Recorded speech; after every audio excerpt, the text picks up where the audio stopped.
اللہ تعالی وبرکاتہ۔ نحمده ونصلی علی رسوله الکریم، اما بعد فاعوذ باللہ من الشیطان الرجیم، بسم اللہ الرحمن الرحیم۔ افحسبتم انما خلقناکم عبثا وانکم الینا لا ترجعون۔ صدق اللہ و مولانا العظیم وصدق رسولہ النبی الامین المتین الکریم، ونحن علی ذلک لمن الشاہدین والشاکرین والحمد للہ رب العالمین۔ آئیے حضرات، سب سے پہلے بارگاہ رسالت میں انتہائی عقیدت و محبت کے ساتھ درود پاک کا نذرانہ پیش کریں۔ پڑھے بآواز بلند اللہم صلی علی سیدنا مولانا محمد مبارک وسلم، صلاۃ و سلام علیکہ یا رسول اللہ صلی اللہ علیہ وسلم۔ آئیے ایک مرتبہ ایمان کی تازگی کے لیے، ایمان کو تازہ کرنے کے لیے کلمہ شریف کا ورد کریں۔ پڑھے بآواز بلند لا الہ الا اللہ محمد رسول اللہ صلی اللہ علیہ وسلم۔ ایک مرتبہ اور نبی اور آل نبی پر خوب جھوم جھوم کر درود پاک پڑھیں۔ صلی اللہ علیہ نبی الامی وآلہ صلی اللہ علیہ وسلم، صلاۃ و سلام علیکہ یا رسول اللہ یا حبیب اللہ یا نور اللہ صلی اللہ علیہ وسلم۔ عزیزان گرامی، اللہ رب العزت نے انسان کو پیدا کیا، ہمیں اور آپ کو اللہ نے زندگی عطا فرمائی، اور اس کے بعد دنیا جو بنائی، دنیا کی جو نعمتیں بنائی اللہ نے وہ ہمیں عطا فرمائی۔ اللہ تعالیٰ قرآن مجید فرقان حمید میں ارشاد فرماتا ہے، افحسبتم انما خلقناکم عبثا وانکم الینا لا ترجعون۔ اے لوگوں، کیا تم یہ گمان کرتے ہو کہ ہم نے تم کو بیکار پیدا کیا ہے؟ اور قرآن مجید آپ اندازہ تو لگائیں کہ قرآن کا کتنا بڑا یہ معجزہ ہے۔ اللہ نے کس قدر اور کس کیفیت کے ساتھ اپنے محبوب پر قرآن پاک نازل فرمایا، کتنی مبارک کتاب ہے۔ جس زمانے میں بھی لوگ پڑھیں تو یہ لگتا ہے کہ اس زمانے کے حالات کو دیکھ کر قرآن نازل ہوا۔ آج ہم اپنے حالات کو دیکھتے ہیں، قرآن پڑھتے ہیں تو یہ احساس ہوتا ہے کہ اگرچہ قرآن 1400 سال پہلے نازل ہوا تھا، لیکن ہمارے حالات کو دیکھتے ہوئے اللہ نے قرآن کو نازل فرمایا۔ اللہ فرماتا ہے افحسبتم انما خلقناکم عبثا۔ اے لوگوں، کیا تمہارا یہ گمان ہے کہ تم کو یوں ہی بیکار پیدا کیا ہے؟ وَأَنَّكُمْ إِلَيْنَا لَا تُرْجَعُونَ، کیا تم یہ گمان کرتے ہو کہ تم کو واپس ہماری طرف نہیں پلٹنا؟ اور ایک جگہ قرآن مجید میں اللہ فرماتا ہے أَيَحْسَبُ الْإِنسَانُ أَن يُتْرَكَ سُدًى، کیا انسان یہ گمان کرتا ہے کہ اس کو یوں ہی بیکار چھوڑ دیا جائے گا؟ أَن يُتْرَكَ سُدًى، وہ یہ سوچتا ہے کہ اس کو یوں ہی بغیر حساب کتاب کے چھوڑ دیا جائے گا۔ عزیزان گرامی، ہم دیکھیں اللہ نے ہمیں زندگی عطا فرمائی، ہماری زندگی کا مقصد دنیا کے اندر بھیجنے کا کوئی نہ کوئی مقصد ہے، لیکن میرا رب تو کریم ہے، میرا رب رحیم ہے۔ ہم دنیا کے اندر مثال لیں، چیزیں بنائی جائیں مقصد کے تحت بنائی جاتی ہیں۔ جب کوئی چیز کسی مقصد کے تحت بنائی جائے اور وہ مقصد اس چیز سے حاصل نہ ہو تو ہم اس چیز کو اٹھا کر کباڑ خانے میں ڈال دیتے ہیں۔ مثال کے طور پر ہم اس پنکھے کو لیں، یہ پنکھا بنایا گیا ہوا دینے کے لیے، لیکن اگر اس سے ہمیں کوئی فائدہ وہ حاصل نہ ہو کہ ہم نے اس کو ہوا کے لیے بنایا تو ہم اس کو کباڑ خانے میں ڈال دیتے ہیں۔ بھٹی ہے، بھٹی میں ڈال دیا گیا۔ اسی طرح یہ قالین ہے، اگرچہ ہم نے اس پر بیٹھ کر نمازیں پڑھی ہیں، یہاں پر بیٹھ کر ہم اس پر قرآن کی تلاوت کرتے ہیں، لیکن اگر اس کا مقصد ختم ہو جائے، یہ بیکار ہو جائے، گل جائے، یہ گرمی دینا بند کر دیں تو ہم اس کو بھی اٹھا کر بھٹی کے اندر ڈال دیتے ہیں۔ سڑک بنائی گئی، اس کے علاوہ دنیا کی کوئی بھی چیز آپ اٹھا کر دیکھ لیں، جو بھی چیز بنائی گئی وہ ایک مقصد کے تحت بنائی گئی۔ اگر اس چیز کا مقصد حاصل نہ ہو تو اس چیز کو اٹھا کر ہم کباڑ خانے میں ڈالتے ہیں، ہم اس چیز کو اٹھا کر ایک بھٹی کے اندر ڈال دیتے ہیں۔ اسی طرح اللہ رب العزت نے انسان کو بنایا ایک مقصد کے تحت، اور جب انسان اس مقصد سے ہٹے گا اور وہ مقصد جس مقصد کے لیے وہ آیا اگر اس کو نہ کرے گا تو اللہ نے بھی ایک بھٹی تیار کی ہے جس کا نام جہنم ہے۔ اللہ اس بندے کو جو اپنے دنیا میں آ کر مقصد کو بھولے گا اس بھٹی کے اندر ڈال دے گا، جس کو جہنم اور دوزخ کے نام سے جانتے ہیں۔ اللہ، لیکن آج ہمارا ماحول، آج ہماری آزمائش ہم دیکھیں تو صحیح کہ جس مقصد کے لیے اللہ نے ہمیں بھیجا، ہم دنیا کے اندر چیزیں بنائیں مقصد کے لیے، وہ ختم ہو جائے اس کو جلا دیں، لیکن آج ہم اپنے رب کو بھول گئے۔ اللہ فرماتا یا ایھا الانسان ما غرک بربک الکریم، اے انسان تجھ کو تیرے کریم رب نے کس چیز نے تجھ کو بھٹکا کے رکھ دیا ہے؟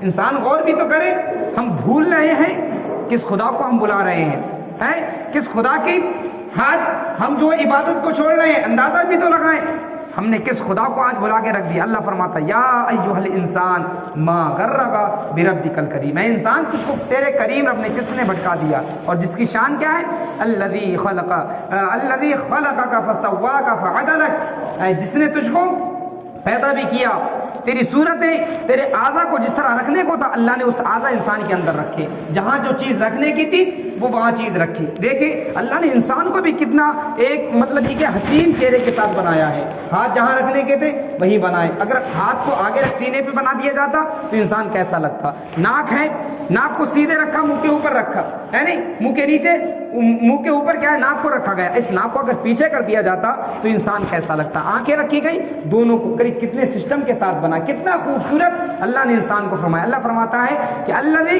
خلقک فسواک فعدلک، تو اس رب کو تو نے بلا دیا جس نے تجھ کو پیدا کیا، تیرے اعضا کو جہاں رکھنے کو تھا وہاں رکھا۔ الذی خلقک فسواک فعدلک فی ای صورت ما شاء رکبک، اور جس صورت میں اس نے چاہا تجھ کو پیدا فرما دیا۔ سبحان اللہ۔ آج ہم اس رب کو بھول رہے ہیں، آج ہم اس رب کی عبادت کو چھوڑ رہے ہیں جس رب نے ہم کو بولنا سکھایا۔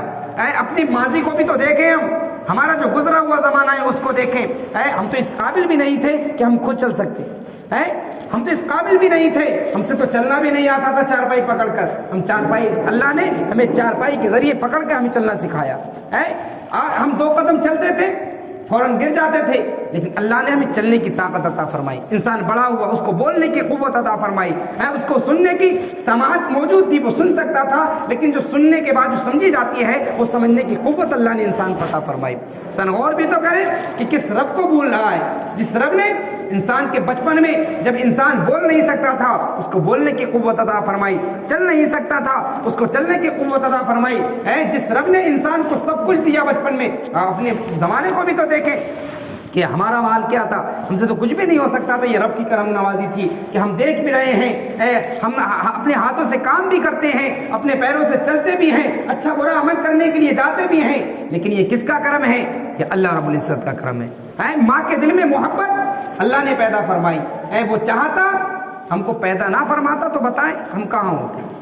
اس نے ہم پر احسان کیا کہ اس نے پیدا کیا، اور پیدا کرنے کے بعد کتنا بڑا احسان کیا کہ ہم جو ایک گوشت کا لوتھڑا کی شکل میں ماں کے شکل میں اللہ نے ہمیں ڈالا، اور اس کو ڈالنے کے بعد اللہ نے ماں کے دل کے اندر وہ محبت پیدا ڈالی کہ ماں جب بچے کو جنم دیتی ہے تو اس کو صاف بعد میں کرتی ہے، پہلے اس کو سینے سے لگا لیا کرتی ہے۔ یہ محبت کس نے ڈالی؟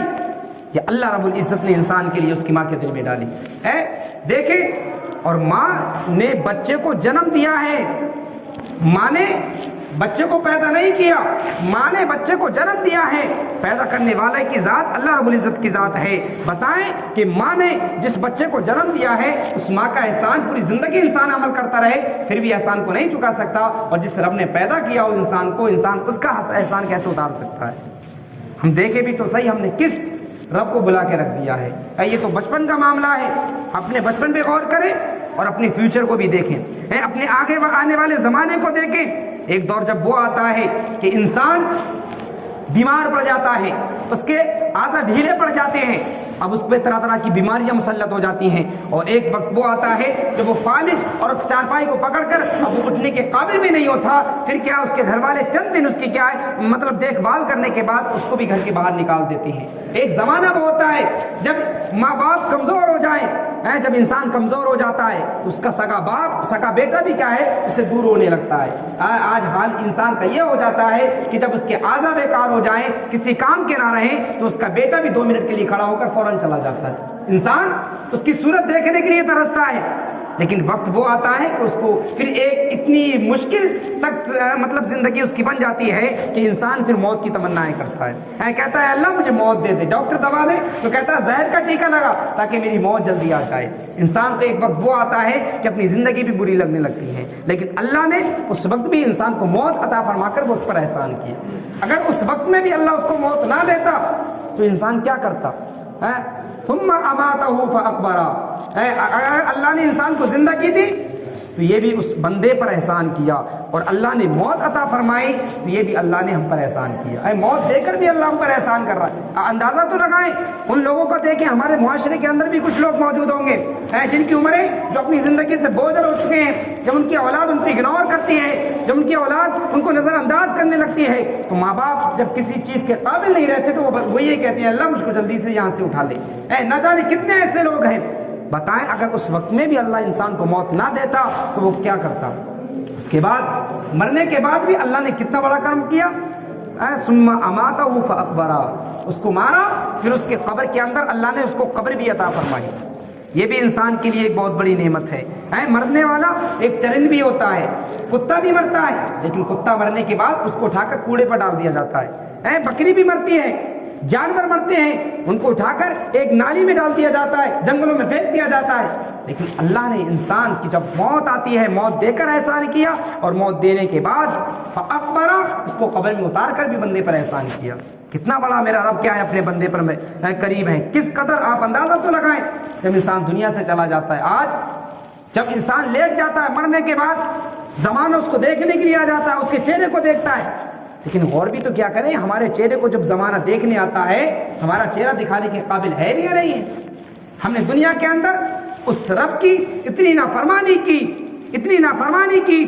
کہ لیکن آج میرا رب کتنا بڑا کرم کر رہا ہے۔ اس نے ہمیں سب کچھ دیا، موت بھی دی تو احسان کیا، قبر میں اتارا احسان کیا، اور اتنی عزت اللہ بندے کو دیتا ہے۔ دیکھیں مرنے کے بعد یوں ہی نہیں کہا جاتا اس کو غسل بھی دیا جائے، اس پہ خوشبو بھی لگائی جائے، اور اس کے بعد میں اس کی نماز جنازہ پڑھانے کے بعد اس کو کاندھے پر اٹھایا جائے، اکیلے نہیں بلکہ چار لوگ کاندھے بدلے جائیں، اور یہاں تک کہ آہستہ لے کر جایا جائے تاکہ میرے بندے کو کوئی تکلیف نہ پہنچے۔ بتائیں میرا رب تو اتنا بڑا کریم ہے، گناہ گار ہے، میرے رب تو فرماتا کہ میں نے تجھے کیا ہے تیری گناہ گاری کی وجہ سے تجھے رسوا نہیں کیا، لوگوں کے سامنے تجھے شرمندہ نہ کیا، لیکن تو میرے لیے کر کے کیا لایا۔ اللہ اکبر۔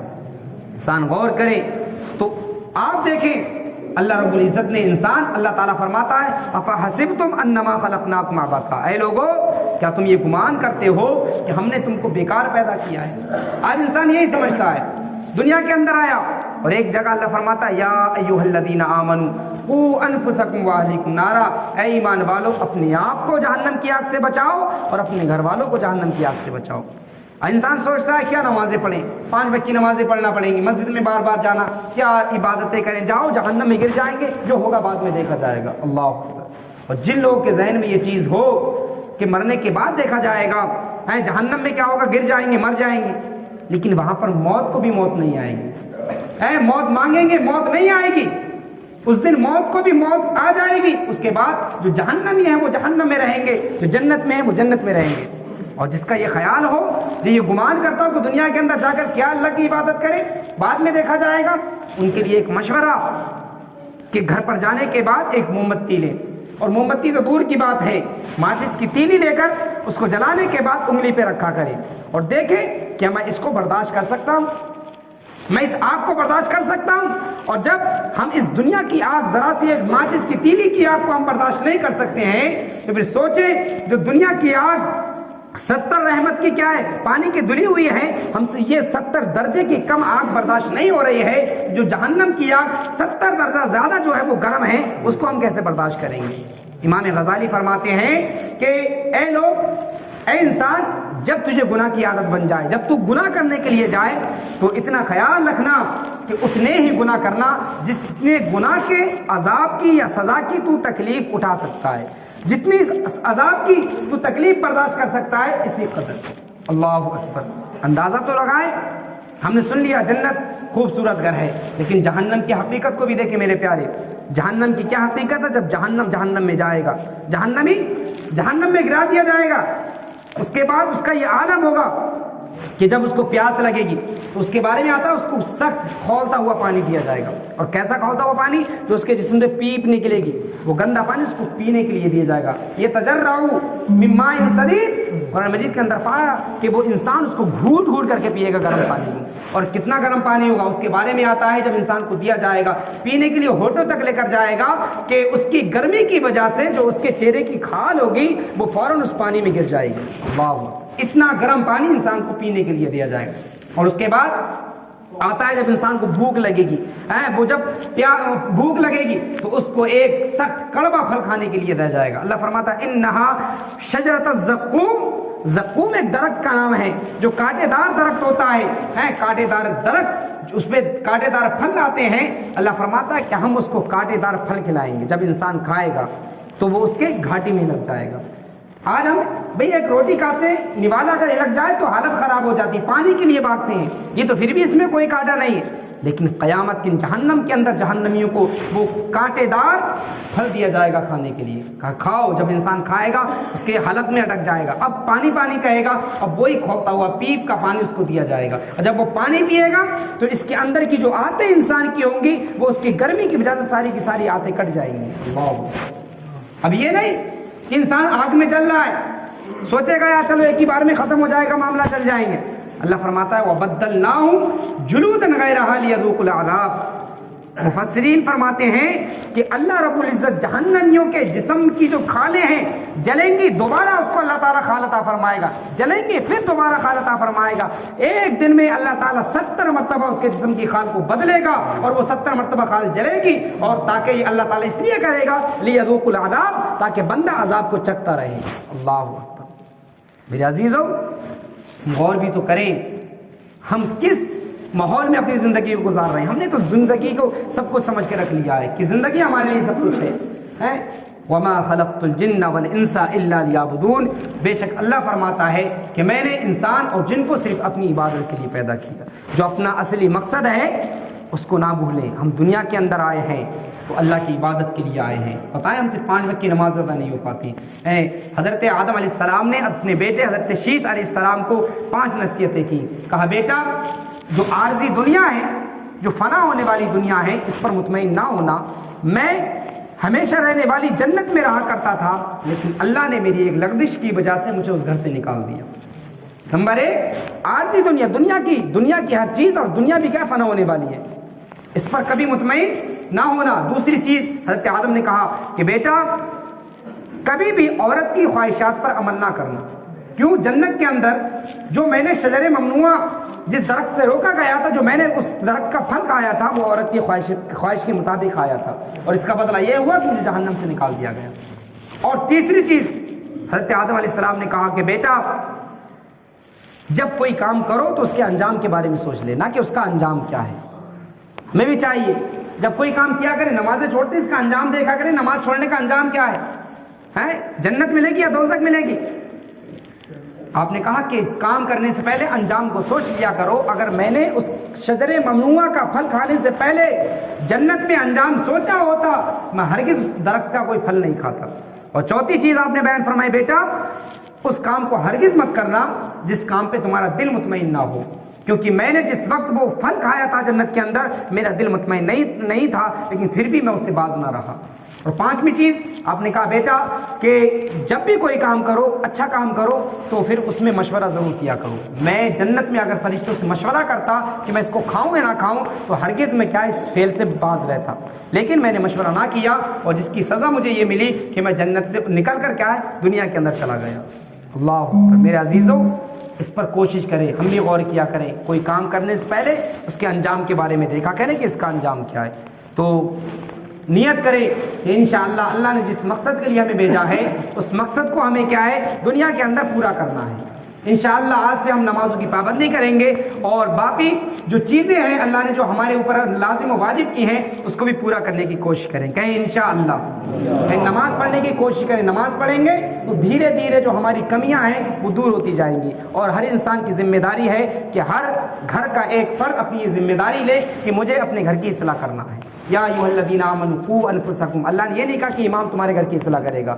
یہ تو اللہ کا شکر ہے کہ ہمارے درمیان اللہ نے علماء کو بھیج دیا، مفتیوں کو بھیج دیا ہے، نہیں وہ ہماری اصلاح کرتے ہیں. لیکن اللہ نے یہ نہیں کہا کوئی مفتی تمہاری اصلاح کرے گا. یا ایھا الذین آمنوا قوا انفسکم، تو اللہ نے تو یہ کہا ہے کہ اپنے آپ کو بچاؤ اور اپنے گھر والوں کو بچاؤ. تو ہر انسان جو گھر کے اندر اپنے